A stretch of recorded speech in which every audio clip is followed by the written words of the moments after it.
Assalamualaikum warahmatullahi wabarakatuh. Waalaikumsalam warahmatullahi wabarakatuh.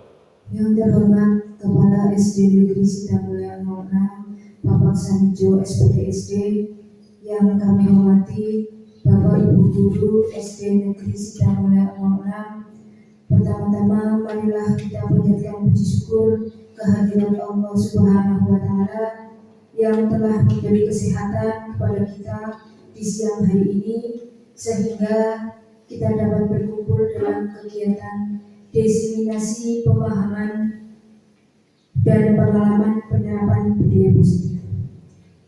Sebelumnya kami bacakan susunan acara pada siang hari ini.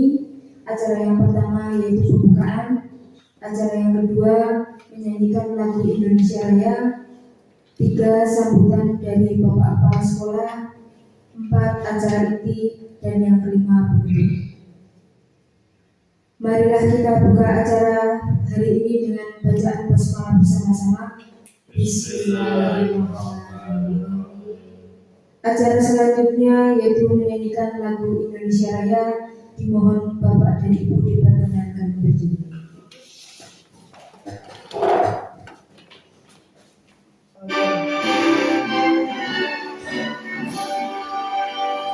Indonesia tanah airku, tanahku pada darahmu.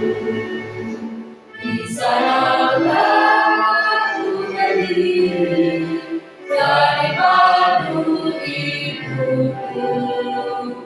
Indonesia ku bangsaku, bangsa yang tanah airku.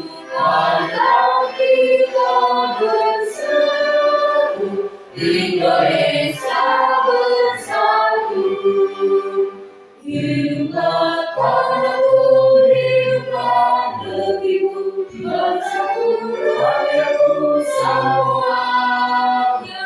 Bangunlah jiwanya, bangunlah badannya, untuk Indonesia Raya. Indonesia merdeka, merdeka, tanahku, negeriku yang cinta. Indonesia merdeka, merdeka, hiduplah Indonesia Raya.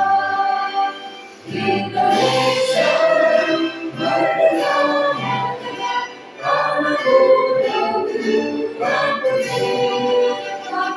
Indonesia merdeka, merdeka, hiduplah Indonesia Raya.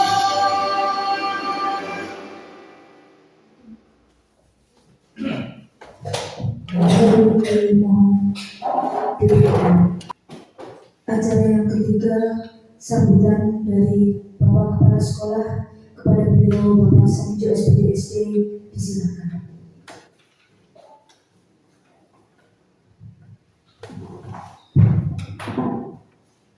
Assalamualaikum warahmatullahi wabarakatuh. Selamat salam sejahtera bagi kita semuanya. Bapak Ibu Guru SD Negeri Sitamulya 06 yang saya hormati. Yang pertama dan utama, marilah kita panjatkan puji syukur kepada Allah Subhanahu wa Ta'ala, Tuhan yang Maha Esa. Pada kesempatan yang baik ini kita masih banyak diberi kenikmatan, terutama nikmat sehat, sehingga kita bisa melaksanakan kegiatan yaitu diseminasi pemahaman dan pengalaman penerapan budaya positif di kelas. Untuk kegiatan pendidikan guru penggerak, calon guru penggerak Bu Tias Puspitasari SPB. Pada kesempatan kali ini saya mengucapkan terima kasih atas terselenggaranya kegiatan diseminasi pada kesempatan yang baik ini. Mudah-mudahan dalam kegiatan diseminasi pemahaman dan pengalaman penerapan budaya positif di kelas nanti bisa mendatangkan sebuah pengetahuan dan wawasan kita semuanya, khususnya keluarga besar di SD Negeri Sitamulya 06, sehingga hal-hal baik, hal-hal yang positif dalam pemahaman dan pengalaman penerapan budaya positif nanti benar-benar bisa kita laksanakan di SD Negeri Sidamulia. Demikian yang mungkin bisa saya sampaikan.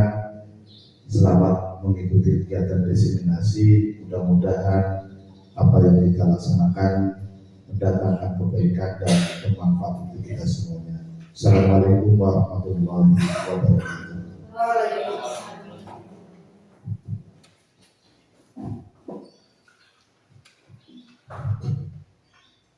Acara berikutnya adalah acara inti yang akan disampaikan oleh Ibu Tias Puspitasari SPD. Kepada Ibu Tias Puspitasari SPD, disilakan.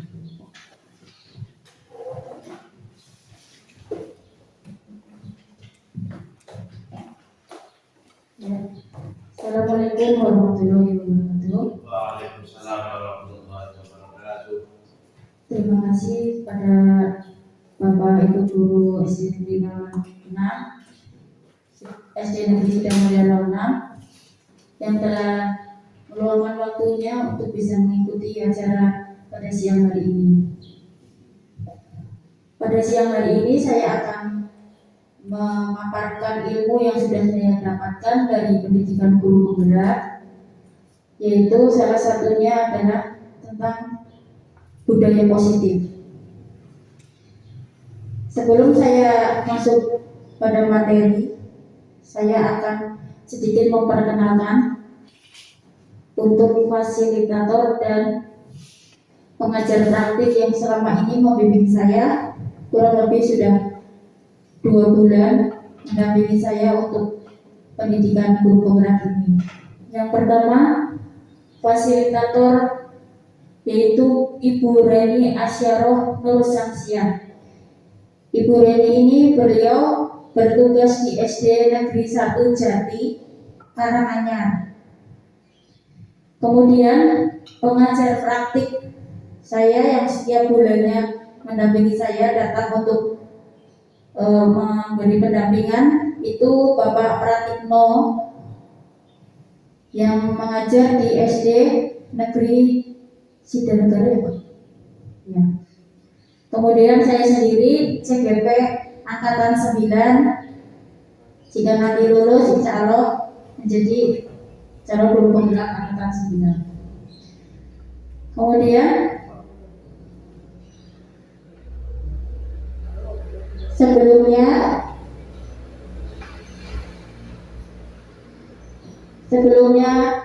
kita sudah pernah mendengar tentang budaya positif ya.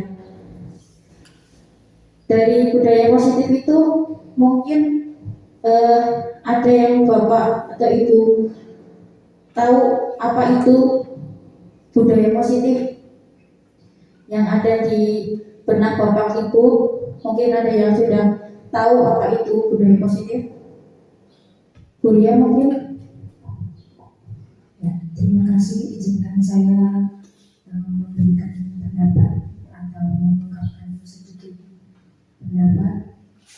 Menurut saya budaya positif itu nilai-nilai atau kebiasaan yang biasanya dilakukan sehari-hari, kebiasaan yang baik terutama itu.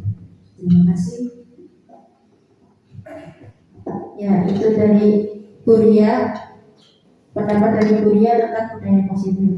Kemudian di dalam budaya positif itu ada contoh-contoh kegiatannya. Mungkin bisa salah satu menyebutkan contoh kegiatan yang sudah kita lakukan di sekolah ini, di sekolah SD Negeri Sidamulia 06 ini. Kira-kira contoh budaya positif apa yang sudah kita lakukan? Mungkin Pak Dadan. Iya, barangkali yang sudah kita lakukan diantaranya sholat duha berjamaah, kemudian ucapan salam kepada Bapak Ibu Guru, bahkan juga bersalaman ketika pagi hari bertemu dengan Bapak Ibu Guru, dan yang terakhir melaksanakan sholat zuhur berjamaah setiap hari yang telah dijadwalkan oleh sekolah. Seperti itu barangkali contoh budaya positif yang telah dilaksanakan di sekolah kita. Ya, terima kasih untuk Pak Dadan. Nah, berarti budaya positif itu sudah tidak asing ya di di telinga kita, kita sudah sering kali melaksanakan budaya positif itu di sekolah kita. Ya, di sini budaya positif itu adalah nilai-nilai atau keyakinan-keyakinan dan kebiasaan-kebiasaan yang berpihak pada murid agar murid dapat berkembang menjadi pribadi yang kritis, penuh hormat dan bertanggung jawab. Ya, salah satu unsur dari budaya positif adalah disiplin positif sebagai salah satu wadah menciptakan budaya positif. Nah, jadi disiplin positif itu suatu cara untuk mendapatkan budaya positif. Materi yang akan saya paparkan siang hari ini yang pertama disiplin positif dan nilai-nilai kebajikan universal, kemudian teori motivasi, hukuman, penghargaan dan restitusi, 5 posisi kontrol seorang guru, kemudian kebutuhan dasar manusia dan dunia yang berkualitas, kemudian nanti ada keyakinan kelas dan segitiga restitusi. Kebajikan universal, nilai-nilai kebajikan yang disepakati bersama, lepas dari suku bangsa, agama, bahasa maupun latar belakangnya. Nilai-nilai ini merupakan payung besar dari sikap dan perilaku kita atau nilai-nilai yang merupakan fondasi kita berperilaku. Jadi lepas dari segala perbedaan ya. Kemudian sebelumnya kita lakukan sebentar ya. Coba Bapak dan Ibu kepalkan salah satu tangan, boleh tangan kanan atau tangan kiri, bebas. Monggo kepalkan satu tangan, kepalkan dengan erat. Kemudian bayangkan bahwa Bapak dan Ibu itu sedang menyimpan sesuatu yang sangat berharga. Dalam kepalan itu Bapak dan Ibu menggenggam sesuatu yang sangat berharga menurut Bapak Ibu. Nah, di dalam kepalan tangan tersebut Bapak dan Ibu perlu menjaga benda tersebut sekuat tenaga. Karena benda tersebut itu penting bagi kehidupan Bapak Ibu. Kemudian bayangkan ada seseorang yang ingin mencoba untuk merebut apa yang ada di dalam kepalan Bapak Ibu itu dan berusaha untuk membuka kepalan tangan Bapak Ibu dengan cara membujuk, menghardik, mengintimidasi, memarahi, menawari, menggelitik, bahkan menawari Bapak Ibu dengan uang. Nah, sekarang kira-kira apakah Bapak dan Ibu akan membuka kepalan tangan Bapak Ibu tersebut? Tidak ya. Apapun yang terjadi, Bapak dan Ibu tidak akan membuka kepalan tangan tersebut ya. Jadi tidak boleh terpengaruh dengan hal-hal apapun di luar kontrol diri kita ya. Ya, itu merupakan prinsip teori kontrol. Jadi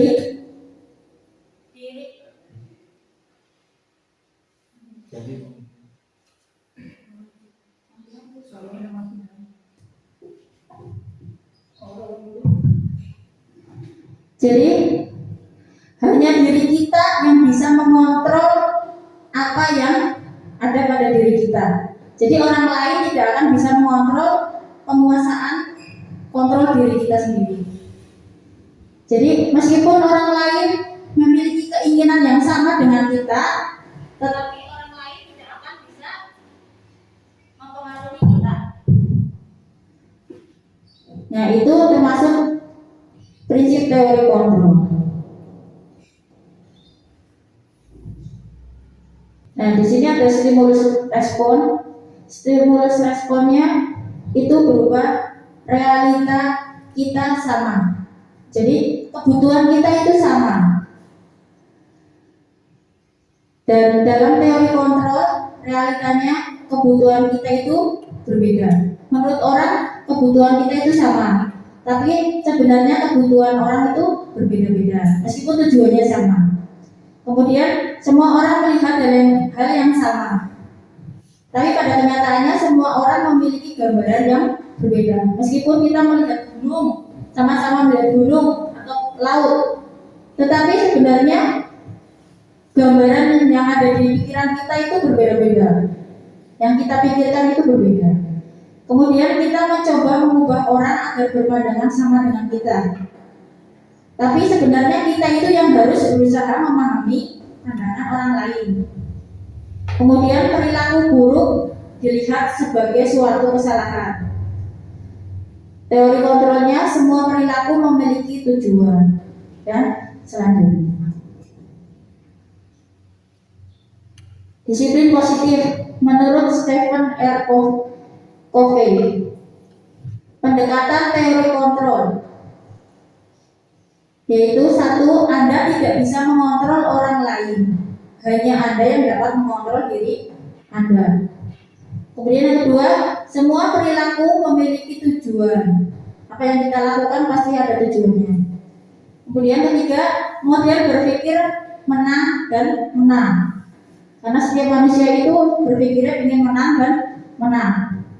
Kemudian empat, kolaborasi dan konsensus menciptakan pilihan-pilihan baru.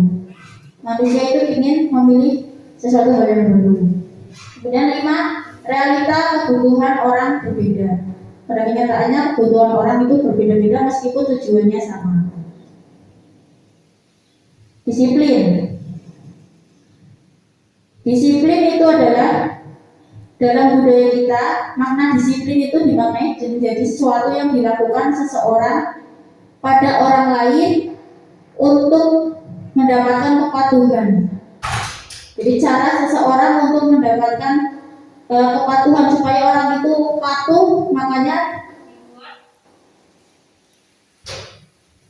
dibuat suatu kedisiplinan. Kita cenderung menghubungkan kata disiplin dengan ketidaknyamanan. Biasanya kalau harus disiplin itu biasanya kita menjadi kurang nyaman ya, karena kita tidak bisa seenaknya. Nah, apa itu disiplin? Disiplin itu menurut Ki Hajar Dewantoro itu gunanya untuk menciptakan murid yang merdeka. Syarat utamanya adalah harus ada yang disiplin. Harus ada disiplin yang kuat. Disiplin diri maupun motivasi internal. Apa itu disiplin? Disiplin adalah belajar mengontrol diri dengan menggali potensi kita agar tercapai tujuan mulia, yaitu menjadi seseorang yang kita inginkan sesuai dengan nilai-nilai yang kita hargai. Disiplin positif merupakan salah satu cara menerapkan disiplin yang bertujuan untuk menumbuhkan kesadaran serta memberdayakan anak untuk melakukan sesuatu tanpa sokongan, ancaman maupun hukuman. Jadi disiplin positif itu dilakukan tanpa ada hukuman, ancaman atau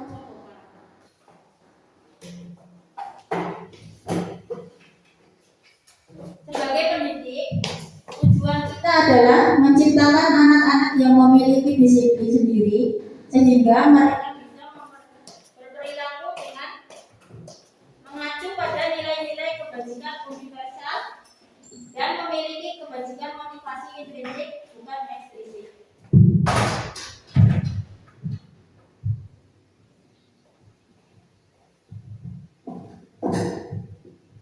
Nilai-nilai kebajikan universal.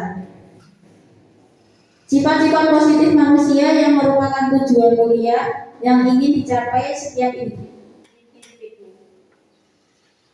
Setiap perilaku memiliki tujuan.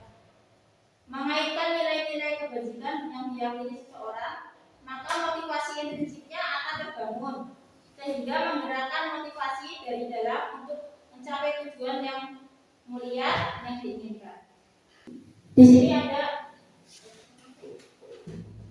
ada 5 kebutuhan dasar manusia. Yang pertama itu kesenangan.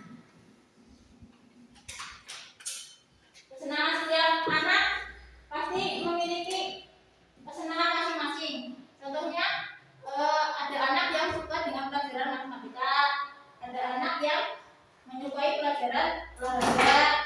Jadi setiap anak punya kesukaan sendiri-sendiri.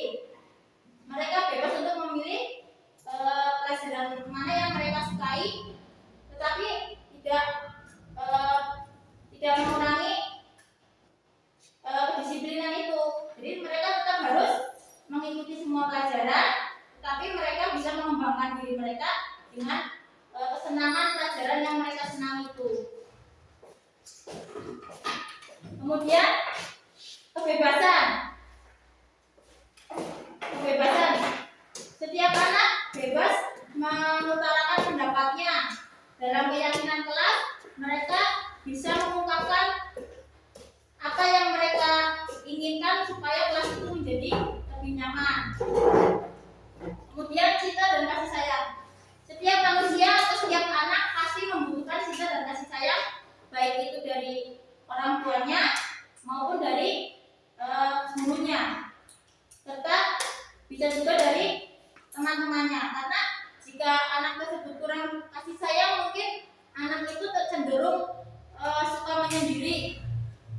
Jadi anak itu kurang percaya diri karena merasa dirinya itu tidak ada yang sayang sama anak tersebut. Kemudian 5 kebutuhan dasar manusia yang selanjutnya adalah penguasaan. Setiap anak punya potensi masing-masing. Ada anak yang suka berorganisasi, mungkin dia bisa dijadikan menjadi ketua kelas atau menjadi koordinator dalam suatu kegiatan.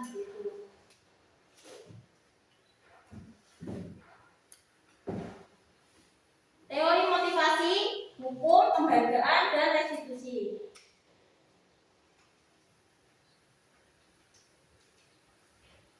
Untuk menghindari ketidaknyamanan atau hukuman. Apa yang akan terjadi jika saya tidak melakukannya? Itu termasuk motivasi eksternal. Kemudian untuk mendapatkan imbalan dari orang lain. Apa yang akan saya dapatkan jika melakukannya? Itu termasuk motivasi eksternal. Jadi apa yang akan terjadi jika tidak melakukannya, tidak melakukan PR tentunya. Atau apa yang akan saya dapatkan jika saya tidak mengerjakan PR? Apakah akan dapat hukuman dari guru atau akan mendapat nilai jelek? Itu merupakan motivasi eksternal. Jadi mereka merasa termotivasi untuk mengerjakan tugasnya. Kemudian ada motivasi internal, yaitu saya akan menjadi orang seperti apa jika melakukannya. Jadi mereka itu akan berpikiran nantinya itu saya akan jadi seperti apa sih kalau saya mendapat nilai bagus? Apakah kalau saya sudah besar nanti kalau dapat nilai bagus bisa jadi dokter atau bisa jadi guru? Seperti itu. Itu motivasi eksternal dan motivasi internal. Di sini konsep disiplin dengan identitas gagal. Ini penerapan disiplin tapi dengan sebenarnya gagal, mendisiplinkan tapi gagal. Yang pertama, mendisiplinkan dengan hukuman dan dengan penghargaan. Yang pertama dengan hukuman. Jadi kita berusaha mendisiplinkan, tapi kita menghukum. Dampaknya kita akan yang pertama menyakitkan. Kita bisa menyakiti murid. Kemudian yang kedua, murid akan takut kepada guru. Jika tidak mengerjakan sesuatu nanti takut dihukum. Kemudian yang ketiga, tidak nyaman. Mereka tidak nyaman karena akan dihukum. Kemudian memaksa, karena hukuman itu sifatnya pasti memaksa. Kemudian murid menyembunyikan kesalahan. Biasanya karena saking takutnya, jadi murid itu malah berusaha untuk berbohong, menyembunyikan kesalahannya. Padahal dia yang melakukan, tapi karena takut dimarahi atau takut kena hukuman, jadi murid tersebut akan berbohong supaya tidak dihukum. Kemudian murid menjadi rendah diri karena takut, dia menjadi minder, jadi tertutup karena takut dimarahi. Konsep disiplin dengan memberi penghargaan yang kedua. Yang memberi penghargaan itu sebenarnya tidak efektif. Karena apa? Karena akan merusak hubungan antara guru dan murid. Karena adanya tumbuhnya sifat iri. Bu, kok yang kasih hadiah itu terus sih, Bu? Banyak siswa-siswa yang berprestasi atau siswa-siswa yang menurut saja yang mendapat apresiasi atau penghargaan. Sedangkan siswa yang kurang pintar dan siswa yang mungkin kurang rajin, mereka jarang mendapat penghargaan atau mendapat hadiah dari gurunya. Itu menimbulkan sifat iri. Kemudian mematikan kreativitas. Selanjutnya menghukum dengan sistem ranking. Dengan adanya ranking, mungkin yang ranking itu saja, yang berprestasi itu saja. Jadi penghargaan itu juga bisa membuat anak menjadi minder karena rankingnya selalu di bawah terus. Kemudian dengan adanya penghargaan itu bisa merangkas hak menghargai dirinya. Mungkin anak itu bisa menjadi tidak percaya diri karena mungkin merasa kurang dihargai oleh gurunya. Itu konsep disiplin dengan identitas yang berbeda. Mungkin biasanya dengan hukuman atau penghargaan kita sebagai guru menganggapnya kalau dihukum anak itu akan menjadi nurut, atau jika dikasih hadiah anak itu bisa selalu berprestasi. Padahal sebenarnya itu malah membuat anak itu menjadi kalau dapat penghargaan jadi berharap terus. Nanti saya kalau nggak dikasih Pak Guru nanti protes gitu. Kemudian konsep disiplin dengan identitas sukses. Penerapan konsep disiplin dengan identitas sukses. Yang pertama dengan cara konsekuensi, yaitu penguatan jangka pendek.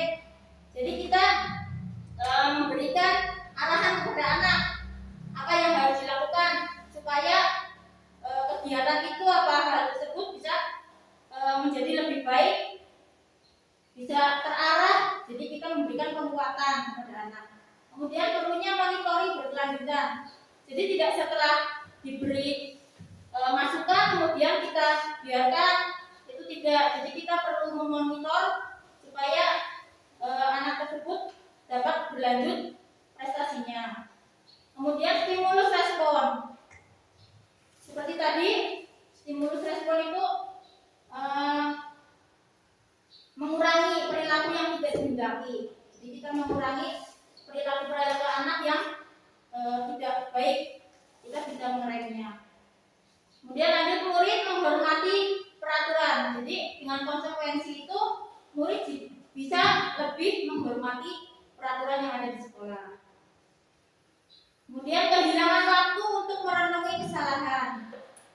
Jadi anak itu malah justru kehilangan waktu untuk merenungi kesalahan. Kemudian restitusi. Restitusi di sini murid bertanggung jawab untuk perilakunya.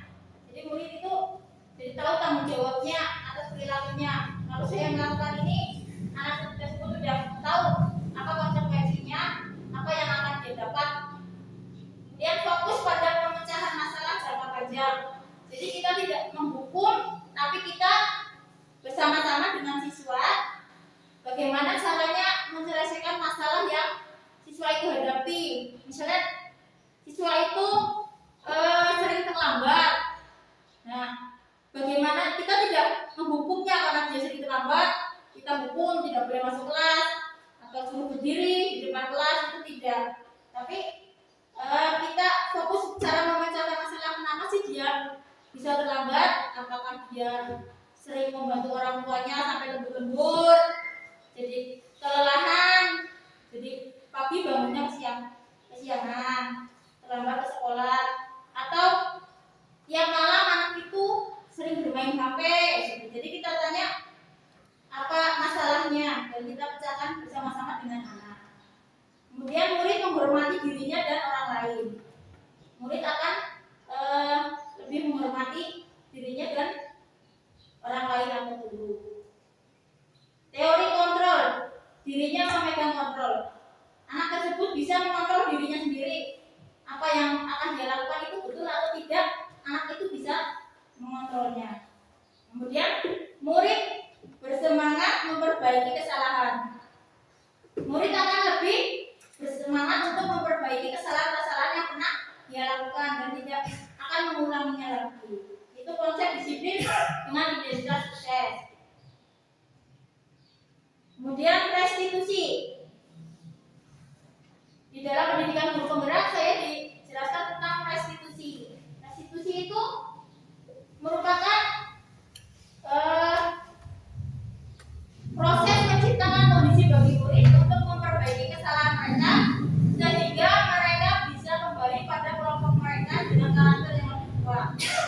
Jadi kita mengembalikan kondisi anak yang tadinya mungkin suka berantem atau suka ngalahin temennya, itu kita perbaiki kesalahan mereka sehingga mereka bisa kembali ke bersama teman-temannya tapi dengan karakter yang lebih kuat. Jadi justru anak itu bisa menjadi contoh teman-temannya bahwa saya bisa lebih baik dari sebelumnya.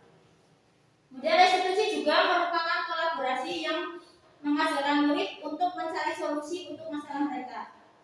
Dengan restitusi itu, jadi siswa itu justru akan bisa memecahkan masalah yang dia hadapi, dibantu dengan guru dan orang tuanya. Kemudian restitusi itu juga bisa membantu murid berpikir tentang orang seperti apa yang mereka inginkan dan bagaimana mereka harus memperlakukan orang lain. Konsep disiplin pendekatan restitusi. Ciri-ciri dari restitusi itu cara menanamkan disiplin pada murid. Ciri-cirinya restitusi bukan untuk menebus kesalahan, namun untuk belajar dari kesalahan. Kemudian restitusi memperbaiki hubungan siswa dengan guru atau dengan orang tuanya. Restitusi adalah tawaran bukan paksaan. Restitusi menuntun untuk melihat ke dalam diri. Restitusi fokus pada karakter bukan tindakan. Restitusi fokus pada solusi.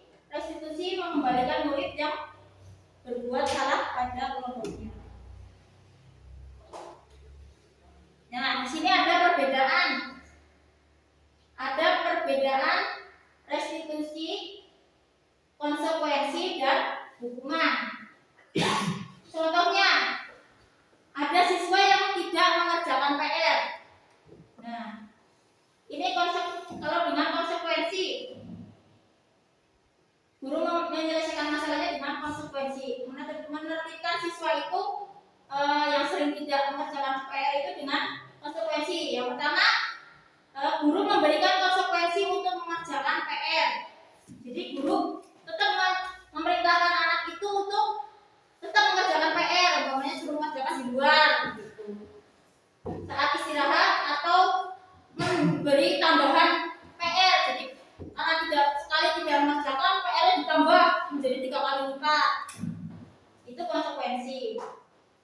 Jadi anak itu harus menerima ibaratnya hukuman lah, seperti hukuman dari guru karena tidak mengerjakan PR. Terus guru tegas dan siswa menghormati peraturan. Gurunya tegas menjadikan siswa menghormati peraturan. Kemudian kalau hukuman, di sini hukuman guru itu memberi hukuman siswa, contohnya dengan memberi hukuman hormat ke bendera selama 10 menit di lapangan. Siswa suruh hormat, dihukum suruh hormat. Kemudian guru marah dan murid menjadi takut. Gurunya marah-marah karena siswa tersebut tidak mengerjakan PR. Akhirnya muridnya jadi takut. Sedangkan untuk restitusi, penyelesaian masalah dengan restitusi, itu yang pertama guru menanyakan keyakinan kelas dan membantu siswa menyelesaikan masalah. Jadi di sini guru itu di kelas itu sudah dibikin keyakinan kelas. Contohnya disiplin, harus disiplin. Nah, guru itu menanyakan kenapa tidak mengerjakan PR, apa konsekuensinya atau apa keyakinan kelas yang sudah dilanggar oleh anak tersebut. Nanti anak tersebut menyebutkan bahwa dia sudah melanggar peraturan kelas, yaitu disiplin, dan membantu siswa untuk menyelesaikan masalah. Mungkin mengingatkan jika pulang sekolah langsung mengerjakan PR, atau kalau sore setelah sholat isya kita sebagai guru mengingatkan, mungkin silakan yang ada PR bisa dikerjakan dengan memberi pesan kepada wali murid melalui WA. Kita bisa selalu mengingatkan, membantu siswa menyelesaikan masalahnya supaya tidak terlambat mengerjakan tugas atau mengerjakan PR.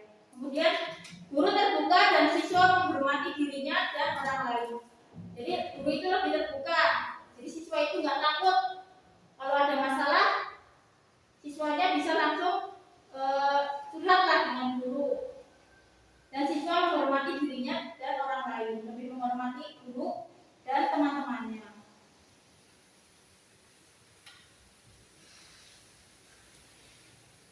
Nah, identitas yang gagal tadi sudah hukuman. Dengan hukuman sesuatu yang menyakitkan, jadi menyakitkan kalau dengan hukuman. Kalau dengan konsekuensi itu sesuatu harus terjadi dan murid tidak nyaman. Sedangkan dengan restitusi merupakan pilihan. Jadi siswa itu bisa memilih sendiri bagaimana caranya dia untuk menyelesaikan masalahnya. Dia yang berpikir sendiri, dia yang mencari solusinya sendiri. Guru hanya mengarahkan. Penerapannya selalu berusaha membangun motivasi intrinsik siswa dengan memberikan pemahaman dan contoh tindakan positif. Selalu berusaha memilih opsi restitusi jika anak berperilaku negatif. Berkolaborasi dengan teman sejawat dalam penerapan budaya positif di sekolah. Nah, di sini ada keyakinan kelas. Menurut Bapak Ibu, atau sudahkah di kelas masing-masing menerapkan keyakinan kelas? Siska sudah menerapkan keyakinan kelas? Kesepakatan kelas. Di kelas Pak Andri ini sudah? Ya. Mengapa keyakinan kelas?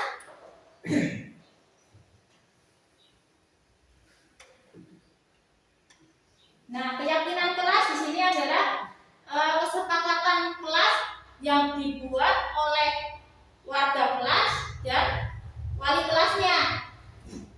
Gunanya untuk supaya dalam pembelajaran itu lebih nyaman dan lebih terarah. Jadi jika siswa akan melakukan suatu hal yang di luar kesopanan atau hal-hal yang menyimpang, itu jadi siswa ingat, oh saya sudah berjanji di keyakinan kelas itu bahwa saya tidak akan melanggarnya. Contoh keyakinan kelasnya bisa dengan cara dengan contoh jangan membuang sampah sembarangan. Itu berarti keyakinan kelasnya bisa berupa menjaga kebersihan kelas. Kemudian tidak nakal dengan teman. Jadi keyakinan kelasnya apa? Menghargai dan menghormati atau menghargai dan menyayangi.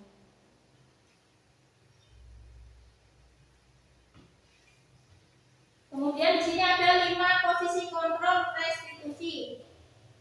5 posisi kontrol seorang guru di sekolah maupun di kelas. Yang pertama sebagai penghukum. Kebanyakan guru itu jika siswanya melakukan kesalahan biasanya menjadi penghukum. Kemudian membuat rasa bersalah. Jadi karena nakut-nakutin biasanya jadi siswa itu merasa bersalah. Bisa kadang dengan ucapan, apa kamu tidak kasihan dengan Pak Guru? Apa kamu tidak kasihan dengan Bu Guru? Itu bisa membuat rasa bersalah pada anak. Kemudian menjadi teman. Posisi kontrol sebagai teman. Kita juga bisa menempatkan diri sebagai teman supaya anak itu lebih nyaman. Jadi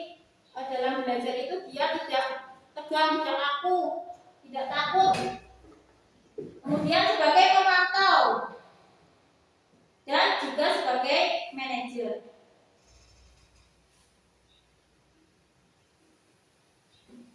Nah, di sini ada video tentang posisi kontrol guru sebagai penghukum.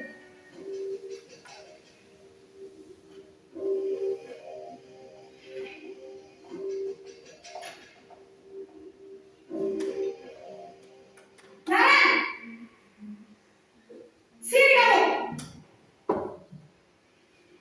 Selamat pagi Bu. Selalu terlambat. Kamu deh, pasti terlambat. Maaf Bu, saya Apa? Apa coba? Alasan kamu apa lagi?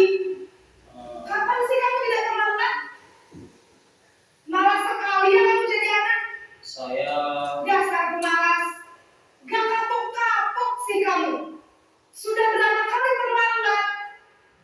Sana, kamu keliling lapangan basket 2 kali.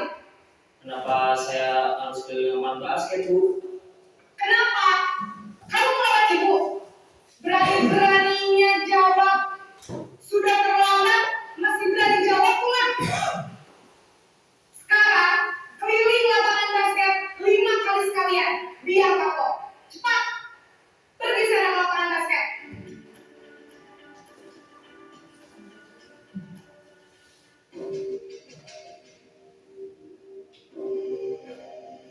Ini yang membuat rasa bersalah. Jadi supaya anak itu sadar sendiri kalau dia melakukan.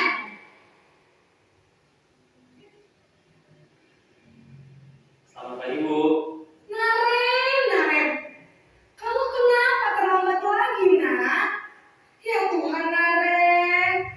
Kamu senang ya bikin ibu susah ya? Kalau kamu terlambat lagi, nanti ibu yang ditegur bapak kepala sekolah, nak. Disangka ibu tidak bisa membina kamu. Duh, gimana ini? Maaf Bu. Duh, Gusti Naren. Kamu suka ya kalau ibu ditegur bapak kepala sekolah? Terus, sekarang ibu harus tulis apa ini di buku absen? Ini kamu sudah sering terlambat loh. Ibu harus apa coba? Maaf Bu. Maaf sekali. Ya sudah, lain kali jangan bikin ibu susah lagi ya nak ya. Ibu tidak akan kuat lagi kalau kamu begini terus. Bisa jantungan kalau ibu ditegur bapak kepala sekolah. Sana cepat, kelas. Maaf ya Bu. Maaf sekali. Sini posisi sebagai teman.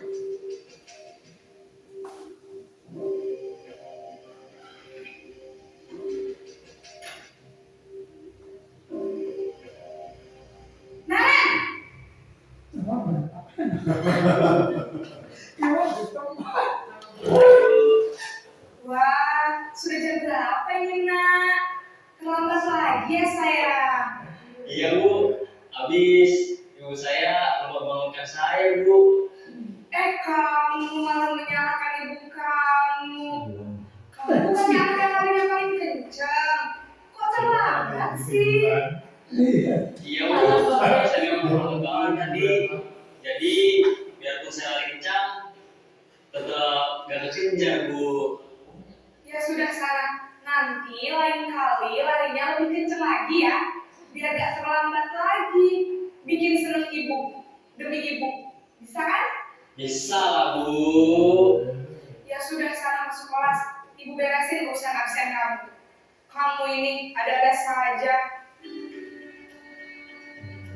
Sisi memantau sebagai monitor.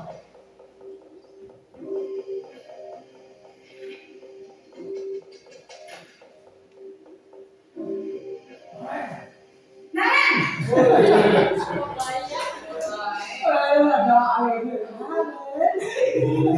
Naren, apa peraturan sekolah kita tentang jam berapa kita harus masuk sekolah? Nah? Kita harus di sekolah jam 7 Bu. Iya betul, sekarang sudah jam 7.20. Naren sudah tahu konsekuensinya jika terlambat hadir. Paham Bu. Saya harus tinggal kelas pas jam istirahat selama 20 menit. Iya benar, konsekuensinya demikian. Jadi nanti jam 9.30 pas istirahat, kamu harus tinggal di kelas, kerjakan tugas tambahan untuk ketertinggalan kamu, ya. Baik, Bu. Udah baik. Udah baik kemana lagi? Kira kayaknya awalnya udah baik video satu, Naren, ya kan? Sebenarnya udah baik ada. Selamat pagi, Bu. selamat pagi Naren. Maaf, Bu. Saya terlambat. Iya, sekolah masuknya jam 7, sekarang sudah jam 7.20. Jadi sekarang bagaimana ini Naren? Maaf, Bu. Saya lupa setel alarm saya semalam. Baiklah, menurut kamu, keyakinan sekolah yang mana yang perlu kamu tingkatkan? Menghargai diri sendiri dan orang lain mungkin ya, Bu. Setuju. Jadi, apakah Naren meyakini prinsip saling menghormati tersebut? Iya, Bu. Saya meyakininya. Apakah Naren bersedia memperbaiki masalah keterlambatan ini? Bersedia, Bu. Bagaimana kamu akan perbaiki masalah keterlambatan ini? Saya akan coba untuk tidak lupa menyetel alarm saya, Bu. Baik, kalau Naren lupa menyetel alarm di rumah, ada orang yang kira-kira bisa bantu mengingatkan tidak? Ada, Bu. Kakak saya, Kak Emma. Ada lagi selain Kak Emma? Selain Kak Emma, ada ibu saya. Baik, jadi yang mengingatkan Naren adalah Kak Emma dan ibu kamu ya. Kira-kira akan mulai setel alarm kapan nih Naren?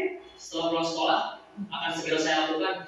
Baik, jadi Naren akan setel alarm untuk bangun besok pagi dan akan diingatkan oleh kakak dan ibunda Naren ya.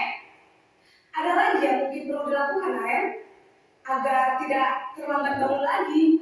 Tidak ada, Bu. Baik Naren, terima kasih untuk kerjasama kamu. Sekarang kamu perlu kembali ke kelas untuk belajar. Baik, Bu. Terima kasih.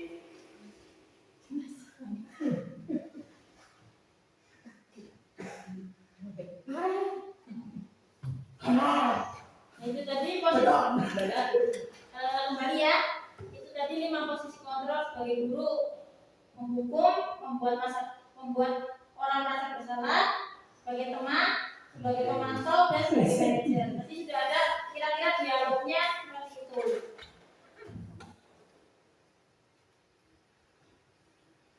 Kemudian penerapannya, selalu berusaha untuk memahami persoalan terlebih dahulu dan tidak gegabah menghukum anak jika melakukan kesalahan. Jadi kita tanya alasannya itu apa, jangan langsung kita menghukum suruh hormat di depan bendera selama 10 menit atau setengah jam. Gitu. Kita tanya alasannya kenapa.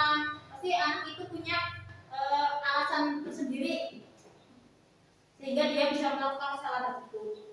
Kemudian mencari tahu penyebabnya dan menggali kebutuhan dasar apa yang tidak dapat dipenuhi oleh anak tersebut sehingga melakukan hal negatif. Dengan begitu kita akan mencari solusi yang tepat dengan cara bertanya. Umpamanya dia sering berkelahi dengan temannya di rumah dan dengan temannya di sekolah. Nah itu kenapa dia selalu emosinya selalu meledak-ledak? Apakah dia di rumah juga sering dipukuli seperti itu, atau memang itu kebiasaan dia selalu ingin meluapkan emosinya kepada temannya, atau apakah dia sering dimarahi oleh orang tuanya atau oleh kakaknya atau oleh temannya yang di rumah. Mungkin dia sebenarnya itu dia menjadi korban kekerasan di rumah atau di lingkungan rumahnya sehingga dia membawa masalah tersebut ke sekolah. Jadi dia ikut-ikutan melakukan apa yang dialami selama di rumah. Nah, di sini keyakinan kelas. Mengapa kita memiliki peraturan harus menggunakan helm bila mengendarai kendaraan roda 2? Kira-kira kenapa kita harus memakai helm? Untuk keamanan, keselamatan. Ya, jadi alasannya kenapa kita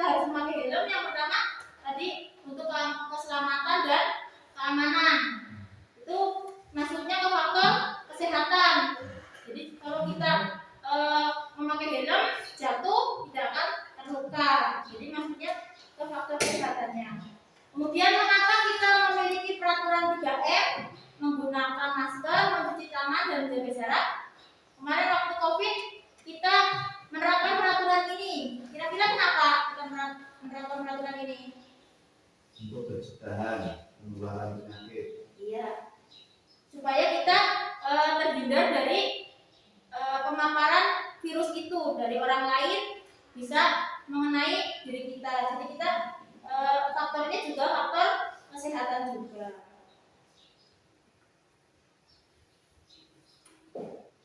Sama seperti keyakinan kelas yang kita buat di kelas. Seseorang akan lebih tergerak dan bersemangat untuk menjalankan keyakinannya daripada hanya sekedar mengikuti serangkaian peraturan tertulis tanpa makna. Jadi mungkin di sekolah kita ada tulisan peraturan sekolah, tetapi peraturan itu hanya tertempel dan mungkin anak-anak juga jarang membacanya karena tidak tahu atau karena mungkin mereka malas untuk membacanya. Tetapi jika peraturan itu diterapkan di kelas, yaitu dengan keyakinan kelas atau kesepakatan kelas, maka peraturan itu akan lebih kena ke anak. Jadi mereka akan lebih sadar akan apa yang mereka lakukan. Jadi karena mereka sudah bersepakat dan sudah menandatangani kesepakatan itu, berarti mereka harus menjalankannya gitu. Nah, di sini pembentukan keyakinan kelas. Langkah-langkah pembentukan keyakinan kelas yang pertama bersifat lebih abstrak. Jadi dibuat dalam bentuk positif. Contohnya tadi mungkin anak diberi pertanyaan, kira-kira mau bagaimana keyakinan kelasnya mengenai kebersihan di kelasnya. Mungkin anak menjawabnya, jangan membuang sampah sembarangan. Nah, kalimat abstraknya itu menjaga kebersihan kelas. Jadi keyakinan kelasnya itu menjaga kebersihan kelas.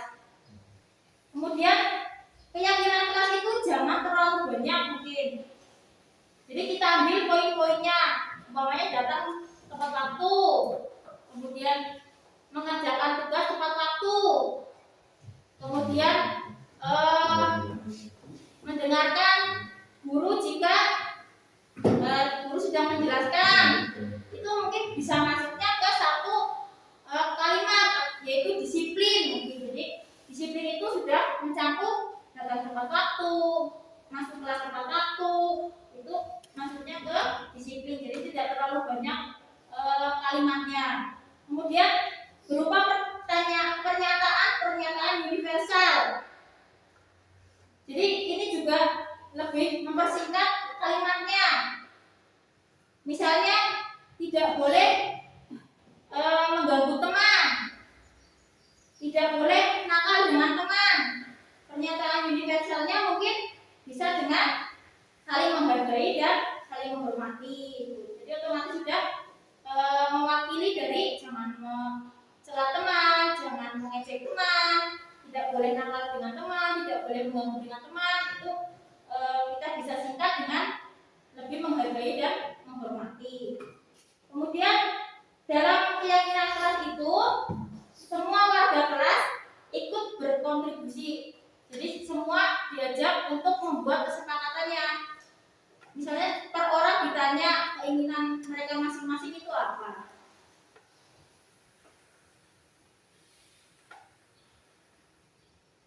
Prosedur pembentukan keyakinan kelas selanjutnya adalah curah pendapat bersama anggota kelas. Jadi semua anggota kelas dikumpulkan dan ditanya apa keinginan mereka, pendapat mereka, keinginan mereka itu apa. Ditanya satu persatu. Kemudian mencatat masukan. Kita catat masukan dari setiap individu, setiap siswa, setiap murid kita catat. Setelah dicatat, kita ubah kalimat negatif menjadi kalimat positif. Yaitu tadi tentang tidak mengejek, tidak mencela, tidak mengganggu. Itu bisa kita simpulkan menjadi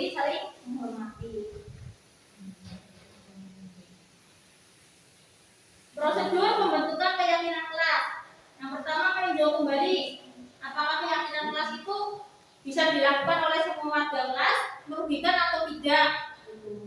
Kemudian meminta warga kelas menandatanganinya. Jadi setiap anak menandatangani hasil keyakinan kelas yang sudah disepakati. Kemudian keyakinan kelas itu bisa ditempel di salah satu dinding di kelas masing-masing. Refleksi dari keyakinan kelas, dari pembuatan keyakinan kelas. Yang pertama, anak lebih antusias melaksanakan keyakinan kelas. Kemudian anak memiliki kesadaran diri untuk bertanggung jawab. Jika tindakan mereka tidak sesuai dengan keyakinan kelas, anak yang tidak masuk dalam curah pendapat tidak dapat menyalurkan gagasannya.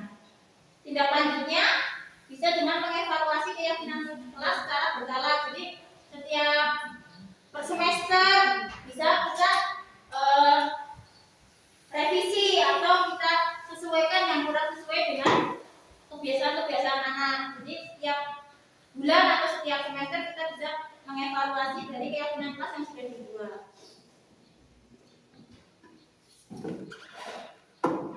Nah, tadi kita membahas segitiga restitusi.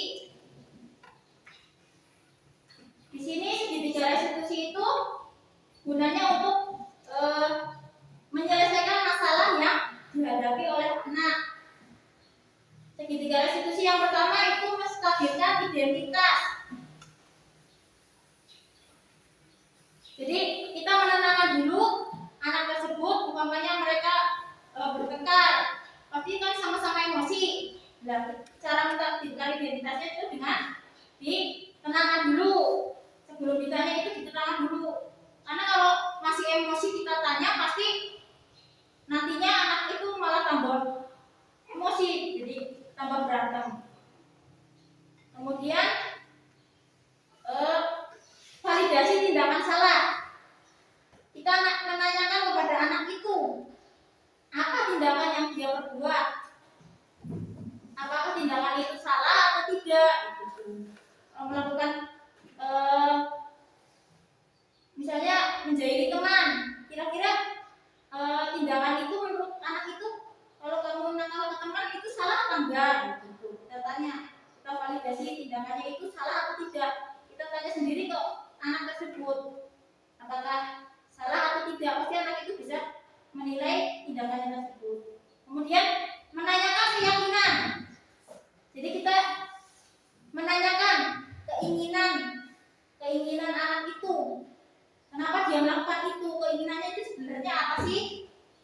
Apa dia ingin diperhatikan oleh gurunya, atau anak itu mungkin ingin mendapat apresiasi dari temannya karena dia tidak pernah ditemani oleh teman-temannya, mungkin jadi dia cari perhatian lah gitu. Itu segitiga restitusi, tahap yang mudah untuk melakukan penyelesaian kesalahan anak. Nah, di sini ada penerapan segitiga restitusi yang sudah saya buat dengan anak kelas 5.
Akhirnya sudah menemukan solusi dari masalah ini. Selain itu, ibu juga akan memantau kamu melalui orang tuamu agar kamu bisa dapat semua kamu. Terima kasih ya. Silakan kamu bisa kembali ke kelas sama-sama ya.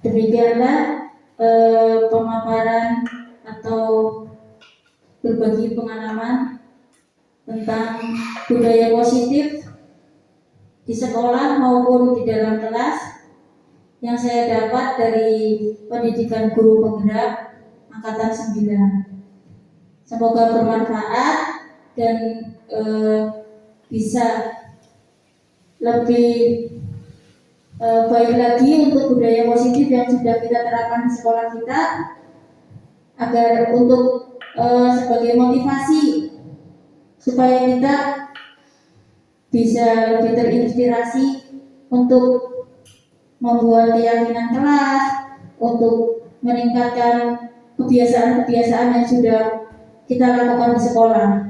Terima kasih. Saya kembalikan ke moderator.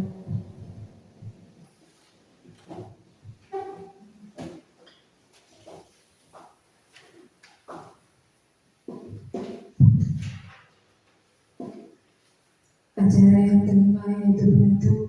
Mari kita tutup acara siang hari ini dengan bacaan hamdalah bersama-sama. Alhamdulillah. Demikian rangkaian acara pada siang hari ini. Mohon maaf apabila ada tutur kata yang kurang berkenan.